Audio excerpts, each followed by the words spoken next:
This is another wonderful Wednesday, and we're here with my great co host. I am Paz Simpson, the happiness engineer, and I'm always blessed to be curing racism with my co host, Mr. Paul Hoyt. We are always looking at commonly accepted beliefs that have become our subconscious bias reflexes. And we have a pretty deep topic to talk about here today, Paul. Huh? You Yeah, I'm know, looking forward to talking about it today. When we chat a yes. couple of times a week, and today we wanted to talk a little bit about the challenges and the difficulties in balancing the playing field. I think that most anybody that has any sense of history at all understands that minorities in the United States have been disparaged for a long time. In fact, it used to be law that minorities, would not have the same rights and privileges as other the dominant race. In fact, our entire country was created by white men who only wanted white, not just white men, but white men real estate owners or landowners to be the ones that could vote and control the outcome of the country. And gradually over the years, our country has realized that that was unfair. It was unfair to the women. It was unfair to people who were not landowners. And it was unfair to those people who were not white. So we've gradually been changing the laws and trying to even out the playing fields. But lately, and especially in the last couple of years, and especially with the Trump administration, any attempts that we've had to try to even out the playing field, to try to balance out it, to try to overcome the challenges that have been imposed upon minorities has been met with incredible resistance, if just not downright, pushback. And I love that we are peeling the first layer of this onion, right? Because there are so many different um, ways that we get to how we are here now, right? You went back to the history of America, right? In the Constitution, it was written that my forefathers were three-fifths of a man, and that was only for voting purposes. That wasn't for, you know, being to be acknowledged as being human, right? But in order to allow for greater representation in certain spaces, right? They would count us as property, and it's hard for people to realize that the civil rights movement was not that long ago, right? The civil rights movement was your generation. The civil rights movement was my mother's generation.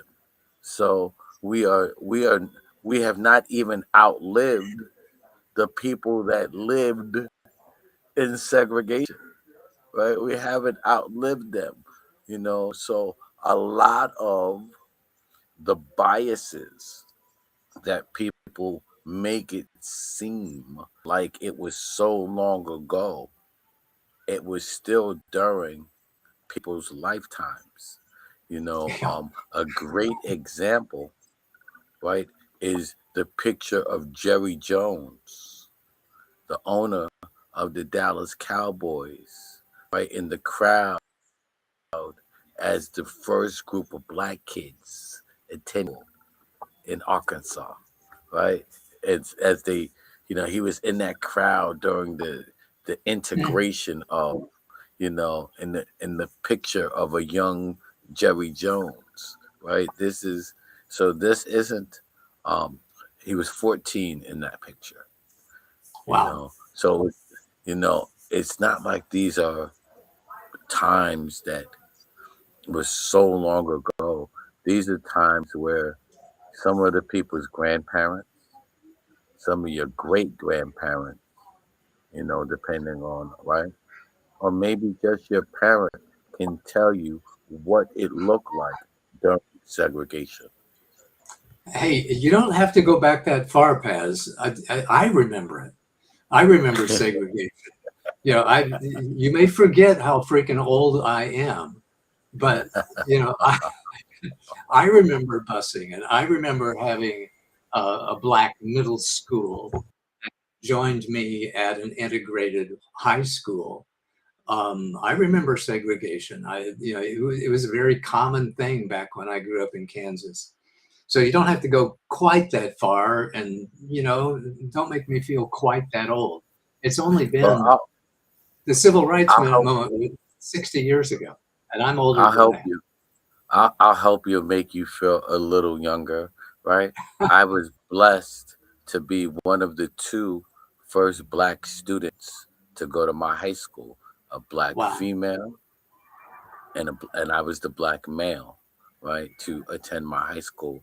And that was less than 40 years ago, Yeah. right? That's Not, less than not long at 35 all. years ago, right? So Because we, I'm not that old yet, right? So that's less than 35 years ago, right? That that the color barrier just broke.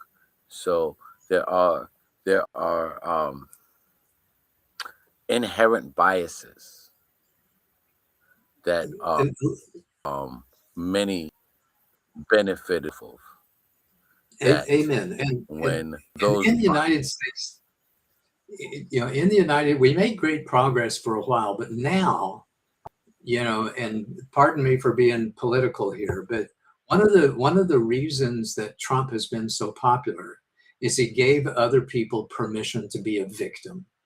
He said, them sons of bitches over there, they're the ones that are causing all your problems. He promised to drain the swamp. He talks about the immigrants in Ohio eating your cats and dogs. He simply disparages all those who don't look like him and talk like him. And he allows people, encourages people to feel like victims.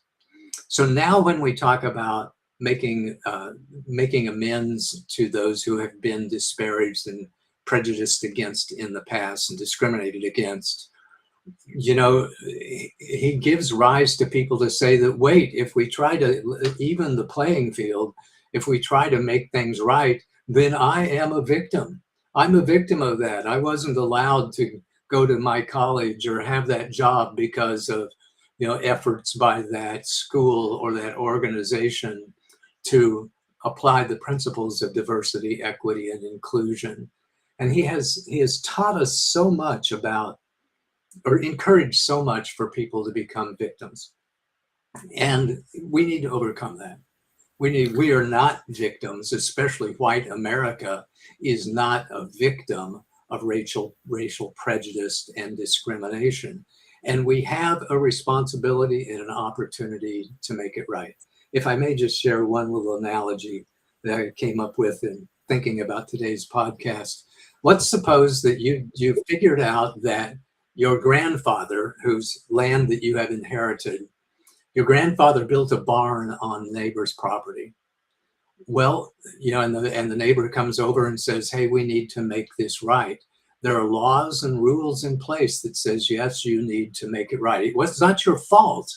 You weren't around 50, 60, 80 years ago, 100 years ago when this injustice happened. So it's not your fault, but it is your responsibility to take care of it. And not only that, it's your opportunity to take care of that, to make friends with, to have good relations with, by making it right, by correcting and overcoming and compensating for the sins of your grandfathers. And we in America, we, especially white America, has an opportunity to take responsibility for the injustices that were put on minorities by our forefathers. And not only do we have a responsibility, we have an opportunity. We have an opportunity to show the world what it's like to treat other people fairly. We have an opportunity to help them, as I like to say, see through those superficial differences that divide us so that we can discover the common values that unite us.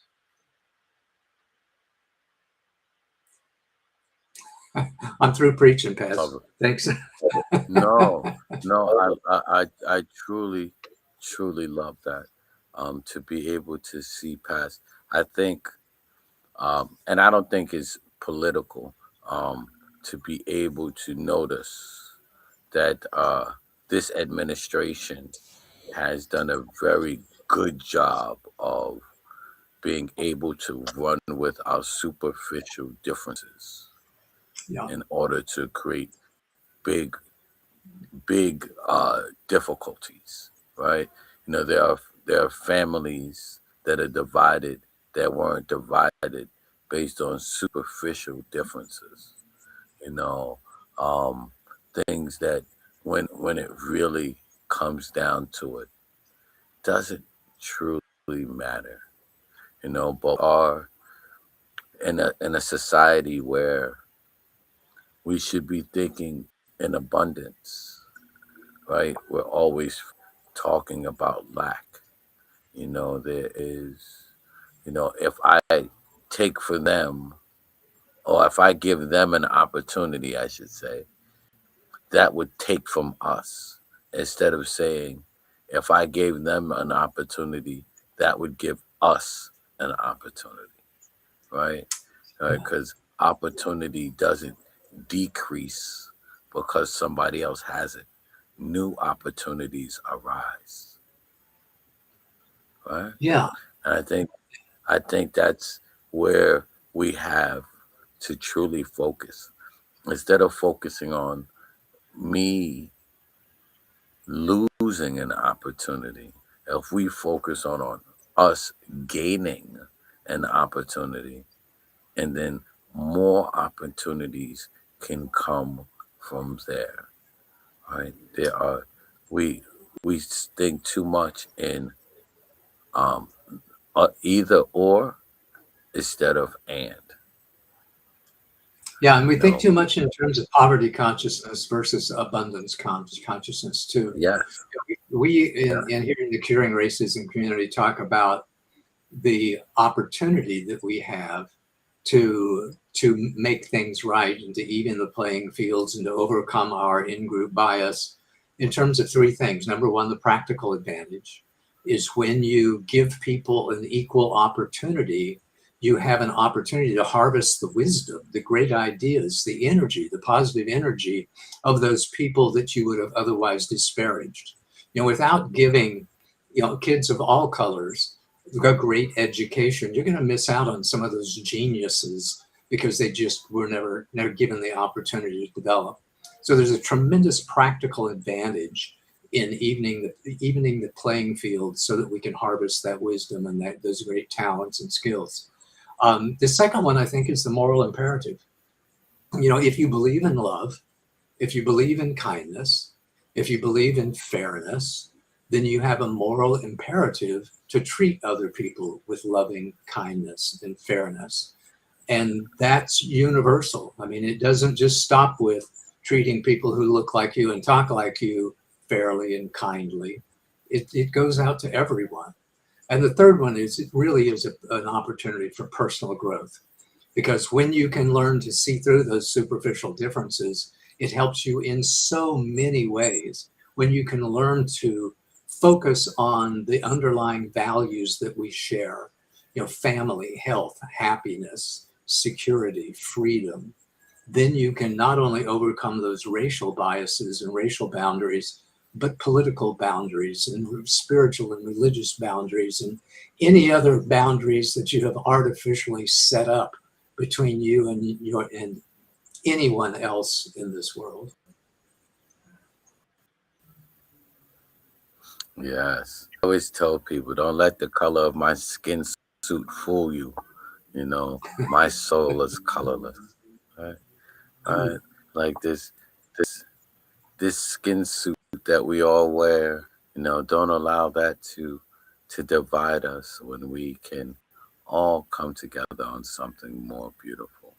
So I yeah, love what we're talking about here, and really just getting people to examine, you know, what it is that allows us to see power, we were discussing this earlier this week.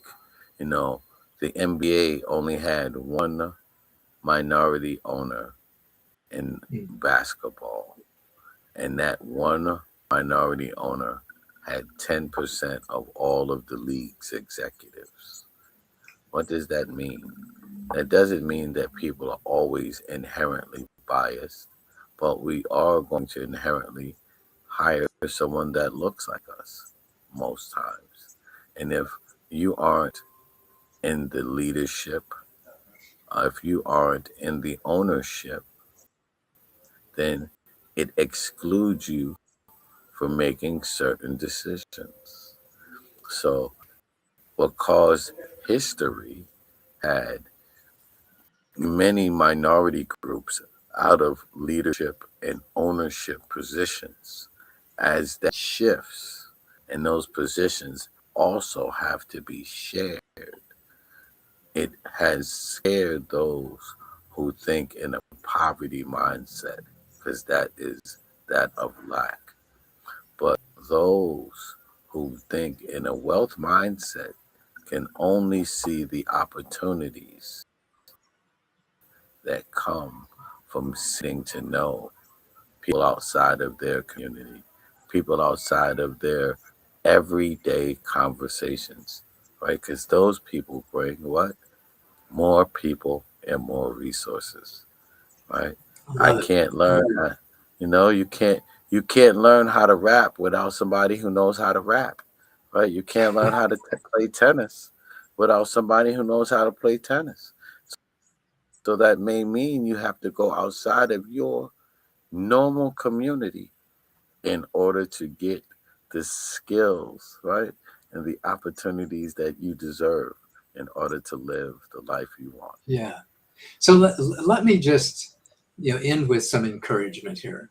Encouragement for you to give a brother a break, to pay a woman fairly, to not let the color of their skin or their accent or their ethnic heritage, confuse you in any way.